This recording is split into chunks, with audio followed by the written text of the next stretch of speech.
আর ভালো লাগছে না কাজ করছে। চম্পা খালি আমাকে কাজ করে না, চম্পা এদিকে চিপ খেয়েছে আর আমরা কাজ। এই রকেটটার সাহায্যে রাজুকে ডাক দিই। কে বর্ধমানে চিঠি পাঠিয়েছে, যাই গিটারদের নিয়ে। এই তো গিটার। এই রাজু, তুমি কোথায় যাচ্ছ? তোমার কাজ দিয়েছি না, আমি বন্ধুদের সাথে খেলা করবো। খেলা করবা? ঠিক আছে, তোমার পরীক্ষা দাও। পানিতে না ভিজে তুমি এটা বার করে দেখাও তাহলে। ওকে, আইডিয়া। এই দেখো বার করে ফেলেছি। হ্যাঁ ঠিক আছে, আরেকটা নাও, আলু চিপস করে দেখাও এই 12টা মিনিটে। ওকে, আমার ক্যালি দেখো।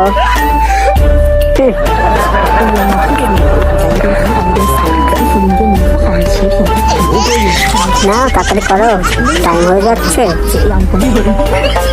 যাই আগুনটা ভালোভাবে দিই, এই কাঠটাই ধরে দিই, আগুনটা জ্বলে ভালো। আমি কি করবো? চম্পা তো মেরে ফেলবে আমাকে। এরা নে, চিপ নেই, এই প্যাকেটটা দেখাস বন্ধু। ঠিক আছে, দিয়ে দিয়ে দি। তোরা এগুলো নিবি? ঠিক আছে, হ্যাঁ টাইম হয়ে গেছে। হ্যাঁ নাও, খাই দেখো চিপস তোমার। কেমন দেখতে? হ্যাঁ এত সুন্দর খেতে। 3 নাম্বার প্রশ্ন, তুমি যদি আমাকে আঁকিয়ে দিয়ে দেখতে পারো তাহলে তোমার মুক্তি। ঠিক আছে, এই তো হবে না, তুমি এই মাটিতে রাখাও।